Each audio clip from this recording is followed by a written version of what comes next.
तो आज हम लोग केमिस्ट्री का एक चैप्टर पढ़ने वाले हैं जिसका नाम है मैटर। ये केमिस्ट्री का एक चैप्टर है जो आईसीएसई बोर्ड का है। इसमें हम लोग पढ़ेंगे मैटर की कंपोजिशन के बारे में, उसकी प्रॉपर्टीज और उसके स्टेट के बारे में भी वन शॉट में। तो वीडियो को एंड तक जरूर देखना। तो पहले जाने मैटर क्या होता है। मैटर क्या होता है? मैटर की definition, matter is anything that has mass and occupies space. Matter वो चीज होता है जिसका कोई मास हो और एक वो स्पेस क्या करे, ऑक्युपाई करे। स्पेस क्या करे, ऑक्युपाई करे। कोई भी चीज हो, अगर वो उसमें कोई मास है या स्पेस ऑक्युपाई कर रहा है तो उसे हम मैटर कह सकते हैं। एग्जांपल के तौर पे जैसे door, table, water, oil, oxygen, carbon dioxide, ये सब किसके एग्जांपल है? मैटर के एग्जांपल हैं। तो मैटर के एग्जांपल में जो ये डोर, टेबल है ना, ये जो है ये सॉलिड है। क्या है? सॉलिड है। ये एक स्टेट है सॉलिड का। फिर उसके बाद यहाँ पे वाटर, ऑयल देख सकते हैं, ये होता है लिक्विड। मैटर की एक स्टेट है लिक्विड। वाटर, ऑयल क्या होती है? लिक्विड होती है। फिर ऑक्सीजन, कार्बन डाइऑक्साइड, ये सब क्या है? गैस है। ये भी एक स्टेट है, यानी सॉलिड, लिक्विड, गैस एक मैटर का क्या है? स्टेट है जिसमें डोर और टेबल सॉलिड होते हैं, वाटर, ऑयल लिक्विड होता है और ऑक्सीजन, कार्बन डाइऑक्साइड क्या होता है? ये गैस होती हैं। तो इस चैप्टर में हम लोग पढ़ेंगे कि मैटर की कंपोजिशन के बारे में, प्रॉपर्टीज ऑफ मैटर और स्टेट ऑफ मैटर के बारे में। तो हम लोग का सबसे पहला पॉइंट है कि एयर इज मैटर। क्या हवा भी एक मैटर है? तो हाँ, हवा भी बिल्कुल एक मैटर है, क्योंकि उसमें कुछ मास होता है और वो एक जगह भी क्या करता है? ऑक्युपाई करता है। ठीक है, जैसे एक रूम है, रूम में कुछ हवा फिल है, यानी कि स्पेस को ले रहा है कि नहीं, स्पेस को ऑक्युपाई कर रहा है कि नहीं, ये स्पेस को क्या कर रहा है? ऑक्युपाई कर रहा है। ऐसे अगर हम एक एक्टिविटी के माध्यम से एक किसी भी स्टिक को बीच से उसको पकड़ें और एक तरफ बिना फूला हुआ गुब्बारा, एक तरफ फूला हुआ गुब्बारा लगाएं तो वो एक तरफ झुक जाएगा। क्यों? क्योंकि उसमें भी कुछ मास होती है, हवा में भी कुछ क्या है? मास है। और जिसमें मास और स्पेस ऑक्युपाई किया वो मैटर होता है। तो इससे ये क्लियर हो जाता है कि उसके पास मास भी और स्पेस भी है। तो ये क्या है? एक मैटर क्लियर हो गया। एयर क्या है? एयर एक मैटर है। ये क्या हो गया? क्लियर हो गया। अब तुम लोग से एक सवाल है, ये बताना है कि वैक्यूम क्या होता है। ये चीज वैक्यूम बताना है क्या होता है। ये कमेंट सेक्शन में बताना है आपको कि व्हाट इज वैक्यूम। आपको बताना है कि वैक्यूम क्या होता है। ठीक है, ये आपके लिए क्वेश्चन है कि वैक्यूम क्या होता है। हम लोग का नेक्स्ट पॉइंट है वो है वाटर इज मैटर। इसमें हम जानेंगे कि वाटर क्या एक मैटर है।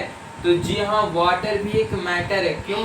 क्योंकि हम अगर हम उसको जग में लेंगे तो जग में एक स्पेस ऑक्युपाई कर लेगा, ग्लास में लेंगे तो ग्लास में एक स्पेस ऑक्युपाई कर लेगा, या किसी भी बर्तन या किसी भी जगह रखेंगे वो एक स्पेस क्या करेगा? ऑक्युपाई करेगा। और उसमें कुछ वजन भी होती है, फिर उठाते हैं उसको, पानी को किसी में भरा हुआ, वो उसमें वजन लगता है कि नहीं, यानी कि इसमें कुछ मास भी है, यानी मास और स्पेस दोनों है। तो वाटर भी क्या है? एक मैटर है। It is clear, water is matter. तीसरा पॉइंट हम लोग का है कि क्लासिफिकेशन ऑफ मैटर।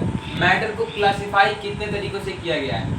तो मैटर को जो क्लासिफाई किया गया है, matter can be classified into different categories on the basis of. ये बहुत तरह तरह की कैटेगरी में इसको क्या किया गया? क्लासिफाई किया गया, जिसमें दो बेस हैं, जैसे इट्स फिजिकल स्टेट और it's chemical constitution. It's physical state and it's chemical constitution से हम लोग का पूरा मैटर क्या किया है? क्लासिफाई किया गया है। सबसे पहले हम लोग जानेंगे कि इट्स फिजिकल स्टेट। ठीक है, फिजिकल स्टेट ऑफ मैटर को तीन पार्ट में डिवाइड किया गया। पहला सॉलिड, दूसरा लिक्विड और तीसरा गैस।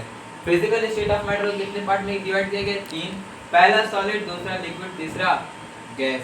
तो अब सॉलिड क्या चीज है? जैसे हमारे चारों तरफ है, चौक है, टेबल है, चेयर है, एनीथिंग, ये सब क्या है? सॉलिड है। क्या है? सॉलिड है।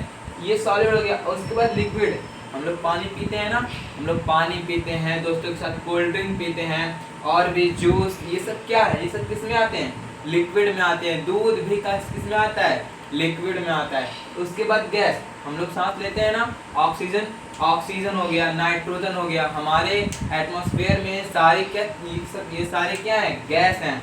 Oxygen, carbon dioxide, nitrogen. ठीक है, ये सब किसके एग्जांपल हैं? गैस के एग्जांपल हैं। अब इसी में हम लोग जानेंगे फिजिकल स्टेट ऑफ मैटर के, मैटर की प्रॉपर्टीज के बारे में। क्या जानेंगे?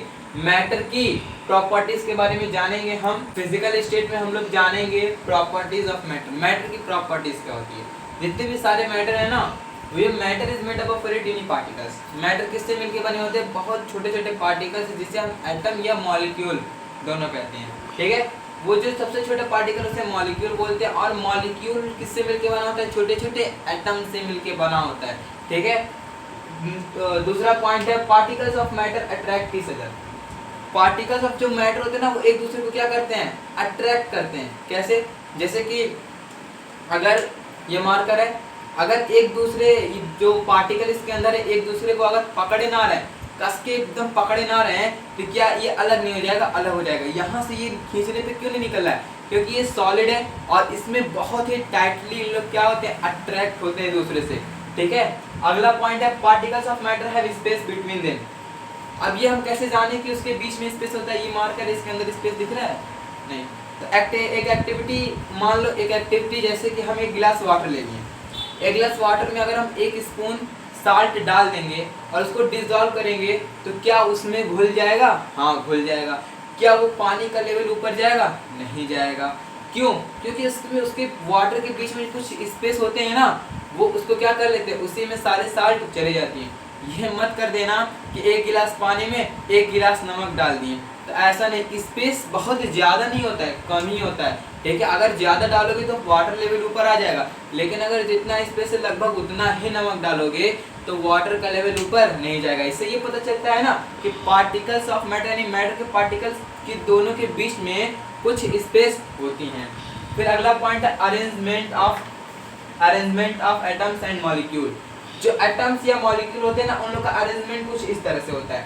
पहला सॉलिड जो एकदम पास होते हैं, इसमें स्पेस बहुत नेग्लिजिबल होता है। स्पेस कैसा होता है? एकदम नेग्लिजिबल होता है, और ये पार्टिकल एक दूसरे से बहुत ही करीब होते हैं और दूसरे को क्या किए रहते हैं? अट्रैक्ट किए रहते हैं। ये होता है सॉलिड। अब उसी के हिसाब से अब जैसे लिक्विड है, लिक्विड के जो पार्टिकल्स होते हैं ना, सॉलिड के कंपैरिजन में थोड़े थोड़े क्या होते हैं? दूर होते हैं। क्या होते हैं? दूर होते हैं। और इसमें कुछ स्पेस, सॉलिड से स्पेस क्या होता है? ज़्यादा होता है। और इन लोग का जो अट्रैक्शन होता है ना, वो सॉलिड से क्या होता है? थोड़ा कम होता है। ठीक है, ये इतने अच्छे से अट्रैक्ट नहीं कर पाते, लेकिन करते हैं। अब उसी कंपैरिजन में गैस देख लिया जाए। गैस में होता है, इसमें स्पेस बहुत ज़्यादा होता है, इसके बीच में स्पेस बहुत ज़्यादा होता है, और ये दूसरों को एकदम अट्रैक्ट उतने अच्छे से नहीं कर पाते हैं। सॉलिड और लिक्विड के कंपैरिजन में इसमें अट्रैक्शन बहुत ही कम होता है, और इन दोनों के कंपैरिजन में इसमें स्पेस बहुत ही ज़्यादा होता है। तो ये होता है अरेंजमेंट सॉलिड लिक्विड गैस का। ये जो छोटे छोटे आपको सर्कल दिख रहे हैं ना, ये क्या है? ये एटम्स या मॉलिक्यूल मान सकते हैं। ठीक है, तो अरेंजमेंट ऐसा होता है। अब नेक्स्ट पॉइंट हम लोग का है properties of solid liquid gas. Matter की प्रॉपर्टीज तो हम लोग जान लिए। अब सॉलिड और लिक्विड और गैस की जो प्रॉपर्टीज है ना, इन तीनों की प्रॉपर्टीज क्या होती है? अलग होती है। जो प्रॉपर्टीज होती है, सॉलिड की प्रॉपर्टीज अलग है, लिक्विड की प्रॉपर्टीज अलग है, गैस की प्रॉपर्टीज अलग है। तो आइए हम लोग एक एक करके सॉलिड की प्रॉपर्टीज, लिक्विड की प्रॉपर्टीज और गैस की प्रॉपर्टीज हम लोग जानते हैं।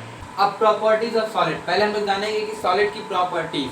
अब सॉलिड की प्रॉपर्टीज होती है, सबसे पहले ये तो फ्लो नहीं कर सकता है, ये फ्लो नहीं करता है। फ्लो क्या होता है? इस फ्लो को क्या कहते हैं? फ्लो मतलब जिसको बहने की एबिलिटी, जिसके पास बहने की एबिलिटी हो। ठीक है, जो चीज़ बह सकता है उसे क्या कहते हैं? फ्लो कहते हैं। तो सॉलिड पहली बात बह नहीं सकता। जैसे कि आप देख सकते हैं ये मार्कर, ये बहेगा, जहाँ पे रखे हैं वहीं पे रहेगा, बिना कोई अगर फोर्स ना लगाए, ये जहाँ है वहीं पर रहेगा ही। फिर उसके बाद अब इसकी कुछ प्रॉपर्टीज ये हैं। तो सबसे पहले solid have a definite shape. एक इसकी निश्चित शेप होती है। ये शेप क्या होता है? डिफिनिट होता है। शेप कैसा होता है? डिफिनिट। जिस तरह का इसका शेप है वो ऐसे ही रहेगा, इसमें कोई चेंज नहीं आएगा, लेकिन हाँ, अगर आप हथौड़े से मारते हैं या किसी चीज़ का फोर्स अप्लाई करते हैं तो इसका शेप चेंज हो सकता है, लेकिन बिना फोर्स अप्लाई की इसका शेप चेंज नहीं हो सकता।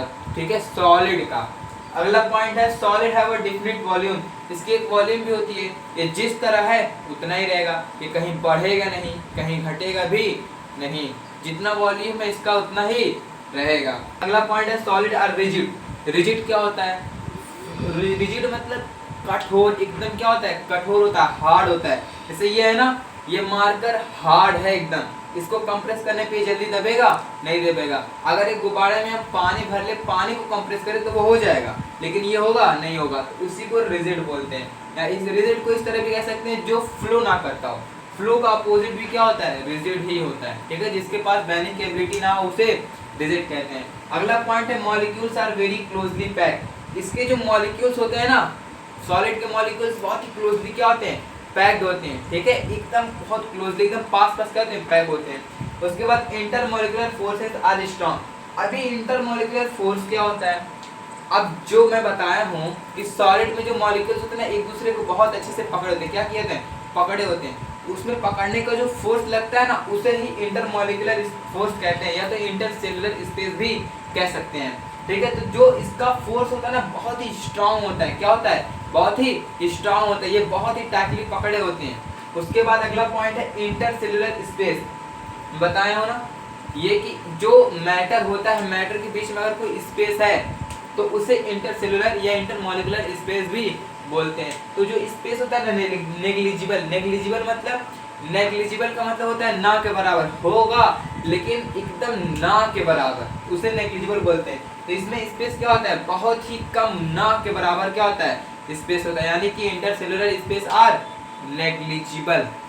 तो अगला प्रॉपर्टीज है लिक्विड का, लिक्विड की प्रॉपर्टीज। तो लिक्विड की प्रॉपर्टी, जैसे लिक्विड कैन फ्लो, ये फ्लो कर सकता है। जैसे अगर हम एक फर्श पे या फ्लोर पे अगर हम पानी गिराते हैं तो वो एक जगह से दूसरी जगह क्या बह जाएगा, यानी कि वो फ्लो कर सकता है, इसके पास फ्लो करने की एबिलिटी होती है, इसीलिए लिक्विड कैन फ्लो। अगला हम लोग का पहला पॉइंट है प्रॉपर्टीज का, तो liquid do not have a definite shape. इसकी शेप डेफिनिट या निश्चित नहीं होती है। जैसे अगर हम एक गिलास में पानी लें और एक जग में पानी लें, गिलास का शेप जिस तरह रहेगा उस तरह भी पानी उसी का शेप पकड़ेगा। जग में जिस तरह शेप रहेगा वही पानी, जैसे जग में डालेंगे तो जग का शेप ले लेगा कि नहीं, तो उसका शेप जगह जगह से क्या होता रहता है, चेंज होता रहता है। अगर उसको पानी को गिरा देंगे हम फ्लोर पे तो वो भी उसका शेप क्या हो जाएगा, फिर चेंज हो जाएगा। लेकिन दूसरा पॉइंट जो है, liquid have a definite volume, इसकी वॉल्यूम डेफिनिट होती है। अगर कोई बड़ा गिलास है उसमें 1 लीटर पानी है तो उसको जैसे ही जग में डालेंगे तब भी 1 लीटर ही पानी आएगा, वो 1.5 लीटर नहीं बन जाएगा, ठीक है। यानी कि उसका शेप चेंज हो सकता है लेकिन वॉल्यूम चेंज नहीं होगी। अगला पॉइंट है liquids are not rigid. Liquid rigid नहीं होता है। जैसे मैं बताया कि एग्जांपल से ना, अगर एक गुब्बारे में हम लोग पानी भर लें और उसको कंप्रेस करें तो वो कंप्रेस हो जाएगा, ठीक है, यानी कि वो बहुत ज़्यादा कठोर नहीं होता है, ठीक है, और वो फ्लो कर सकता है ना, पानी क्या कर सकता है, फ्लो कर सकता है। तो रिजिड का उल्टा ही है ना, फ्लो करना, जब फ्लो कर सकता है तो रिजिड नहीं होगा। उसके बाद molecules are not very closely packed. ये जो होते हैं वो बहुत क्लोजली पैक्ड नहीं होते हैं, एक दूसरे को पकड़े उतने अच्छे से नहीं पकड़े रहते हैं। जैसे एक मान लो फर्श पे पानी गिरा है, एक दूसरे को वो हाथ पकड़े तो रहेगा, लेकिन जैसे ही फर्श पे पानी गिराओगे ना तो पानी और आगे चला जाएगा, क्यों, क्लोजली पैक नहीं होता है ना, तो एक दूसरे का साथ को छूटते रहता है और आगे हम लोग क्या रहते हैं, बढ़ते रहते हैं, ठीक है। एग्जाम्पल के माध्यम से ये क्या होता है, इसकी पैक जो होती है क्लोजली, बहुत ज़्यादा क्लोजली होती है, क्लोजली एकदम नहीं। फिर उसके बाद इसका intermolecular force are not strong. इसका इंटरमॉलिक्यूलर फोर्स स्ट्रॉन्ग नहीं होता है सॉलिड के कंपैरिजन में, ठीक है। फिर उसके बाद intercellular space is more than solid. इसमें जो स्पेस होता है ना, इसमें जो क्या होता है, स्पेस होता है, ये स्पेस सॉलिड की कंपैरिजन में बहुत, सॉलिड के कंपैरिजन में थोड़ा क्या होता है, ज़्यादा होता है। उतना तो नहीं होता है लेकिन सॉलिड के कंपैरिजन में क्या होता है, ज़्यादा होता है। अगली प्रॉपर्टीज है हमारी गैस की। किसकी प्रॉपर्टीज है, गैस की। अभी जो गैस की प्रॉपर्टीज है उसमें गैस कैन फ्लो इजली, ये जो फ्लो कर सकता है ना, ये बहुत ही ईजिली फ्लो कर सकता है। फिर अगला पॉइंट है प्रॉपर्टीज का, gas do not have a definite shape. इसकी जो शेप होती है वो डिफिनेट नहीं होती है। अगर हम किसी बॉक्स में रखें तो उसका शेप ले लेगा, उसको अगर किसी रूम में छोड़ दिए उतने गैस को, वो रूम का शेप ले लेगा, इसका भी शेप सेम नहीं होता है, ठीक है। ये अपना डिफिनेट, ये इनडिफिनेट होता है, किसी भी शेप का ये हो सकता है। उसके बाद gas do not have a definite, इसकी वॉल्यूम में डिफिनेट नहीं होती है। एक छोटे से बॉक्स में अगर एयर रखें तो उसकी वॉल्यूम रखा रहेगा, अगर उसको खोल देंगे और हवा निकल गया तो वो एक पूरे रूम का भी क्या कर सकता है, वॉल्यूम लगभग ले सकता है, ठीक है। फिर उसके बाद गैसेस आर नॉट रिजिड। जो गैस होती है ना वो रिजिड नहीं होती, वो फ्लो जब इजीली कर सकता है तो कहाँ से वो फ्लो होगा, उसका अपोजिट क्या होगा, रिजिड, यानी रिजिड नहीं होता है, तभी तो फ्लो कर रहा है।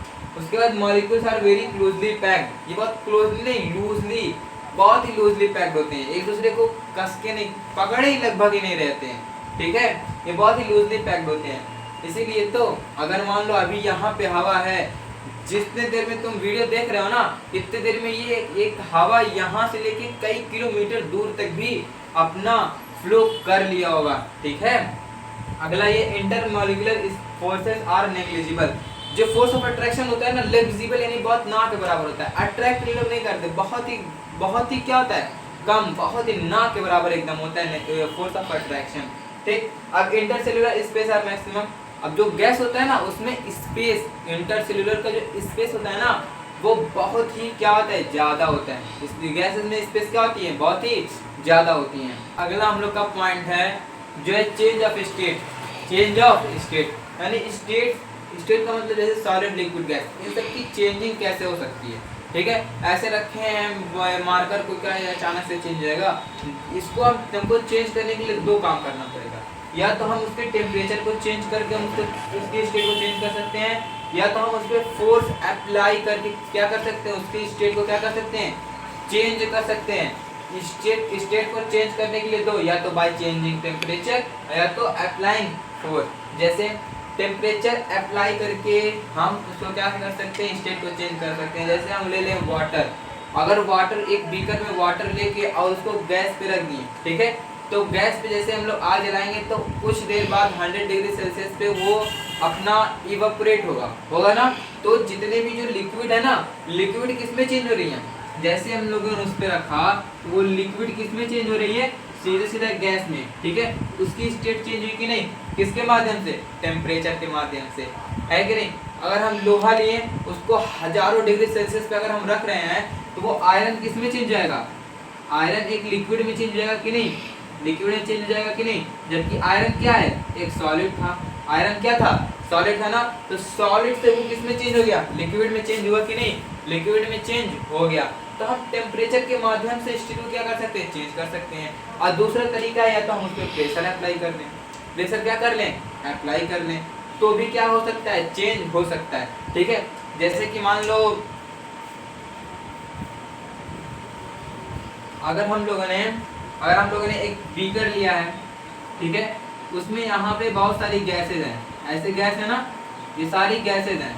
ये गैस अगर हम यहाँ से ये गैस बाहर ना निकले और प्रेशर अप्लाई करें, तो वो और नीचे तक आएगा। जब और नीचे आने के बाद ये थोड़ी क्या होंगी, पास आ जाएंगी कि नहीं। जैसे ये पास आ गई, ये किस में चेंज जाएगा, लिक्विड में। यानी कि ये भी गैस में था, हम लोगों ने इस पर प्रेशर अप्लाई किया। ठीक है, सब्सटेंस इधर उधर नहीं है, जितना है उतना ही। जैसे ही प्रेशर अप्लाई किया, उसका क्या होगा, वॉल्यूम कम हो जाएगा, जिसकी वजह से ये लिक्विड में चेंज हो जाएगा। किस में चेंज हो जाएगा, लिक्विड में। अगर हम और इसको कंप्रेस करें, क्या करें, और ही कंप्रेस करें, इस पे फोर्स और ही ज्यादा लगाएं, तो ये और यही सी बीकर में और कम हो जाएगा, जिससे ये क्या बन जाएगा, एक सॉलिड बन जाएगा। क्या बन जाएगा, एक सॉलिड का स्टेट ले लेगा, इसे क्या कहेंगे, सॉलिड। ठीक है, यानी कि जितना ज्यादा हम कंप्रेस करेंगे, ठीक है, उतना ही क्या होगा, वो फोर्स अप्लाई करने के बाद अपना क्या कर लेगा, स्टेट चेंज कर लेगा। तो हम टेम्परेचर के माध्यम से भी स्टेट को क्या कर सकते हैं, चेंज कर सकते हैं। लास्ट हम लोग का जो है वो चेंज होता है दो तरीकों से। पहला होता है फिजिकल चेंज, एक केमिकल चेंज। जो चेंज होता है ना, वो दो तरह की कैटेगरी में हो गया है, जैसे कि एक फिजिकल चेंज, एक केमिकल चेंज। अब ये दोनों क्या है, ये दोनों जो है, इसमें नो न्यू सब्सटेंस होता है, इसमें न्यू सब्सटेंस। एग्जांपल के माध्यम से, जैसे इसमें एग्जांपल दिया ना, सॉल्ट इन वाटर। अगर हम एक वाटर ले लें, उसमें कुछ नमक डिजॉल्व कर दें, तो उन दोनों का मिक्सचर बनेगा, कोई एक नया सब्सटेंस नहीं मिलेगा। ठीक है, उसमें भी साल्ट रहेंगे और वाटर रहेगा। और उसके बाद है मेल्टिंग ऑफ वैक्स। मोमबत्ती को अगर हम जलाए हैं तो वो पिघलेगा कि नहीं, मेल्ट होगा कि नहीं, तो उसमें भी हमको कोई नया सब्सटेंस नहीं मिलेगा, जिसे हम फिजिकल चेंज कहते हैं। और ये रिवर्सिबल होता है। ठीक, अगर हमने वाटर में नमक डाल दिया, तो वो दोनों जो सॉल्यूशन बन गया कि नहीं, फिर उसको अगर हम हीट देंगे तो वाटर एयर गैस में बदल जाएगा, नमक वापस मिल जाएगा। यानी कि रिवर्सिबल होता है, इसको उसमें चेंज करके फिर वापस क्या कर सकते हैं, ले सकते हैं, उसे फिजिकल चेंज कहते हैं। लेकिन केमिकल चेंज में हमें कोई नया सब्सटेंस मिलता है। जैसे अगर हम खाना पका रहे हैं, कुछ सब्सटेंस को मिला के हम लोग खाना पका, एक नया तरह का सब्सटेंस मिल गया कि नहीं। आयरन है, उस पर जंग लग गई, रस्ट हो गया, तो उसमें भी हम लोहे के अलावा एक अलग नया सब्सटेंस पाते हैं कि नहीं, पाते हैं ना। उसे केमिकल चेंज, वो चेंज हो रहा है किसमें, केमिकल चेंज में चेंज हो रहा है। ठीक है, इरिवर्सिबल है, तो वापस नहीं होता। अगर एक लोहा पे लोहे पे जंग लग गया तो क्या फिर वो जंग लगा हुआ चीज वो लोहा एक दोबारा बन पाएगा? नहीं बनेगा। ठीक है, हम लोगों ने खाना पका दिया, फिर खाना को क्या पहले की तरह से उसे सब्जी में उसे नमक क्या हम लोग ला सकते हैं वापस? इम्पॉसिबल। ठीक है, इसलिए ये इरिवर्सिबल होता है। ठीक है, ये rusting of iron example cooking of food. और भी एक मेन पॉइंट ये भी है कि जैसे कि फिजिकल चेंज में क्या चीज चेंज होती है, उसकी शेप चेंज होती है, स्टेट चेंज होगा, साइज चेंज होगी, लेकिन केमिकल चेंज में ना कलर चेंज होता है, स्वाद चेंज होती है।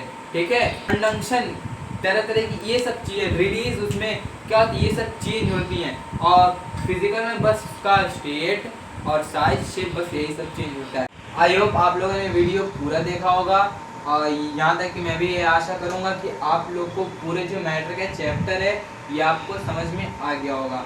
तो ऐसे ही तरह तरह के चैप्टर पढ़ने के लिए आप इस चैनल को सब्सक्राइब करें और इसमें कमेंट में भी कुछ लिख के जाएं। एक क्वेश्चन भी मैंने पूछा था, वैक्यूम क्या होता है, उसका आंसर कमेंट सेक्शन में दे के जाना। और भी अगला चैप्टर आपको अगर पढ़ना है तो इस कमेंट में बताएं, मैं उस चैप्टर का पूरा एक वन शॉट वीडियो बना के रेडी करके इस चैनल पे अपलोड कर दूंगा।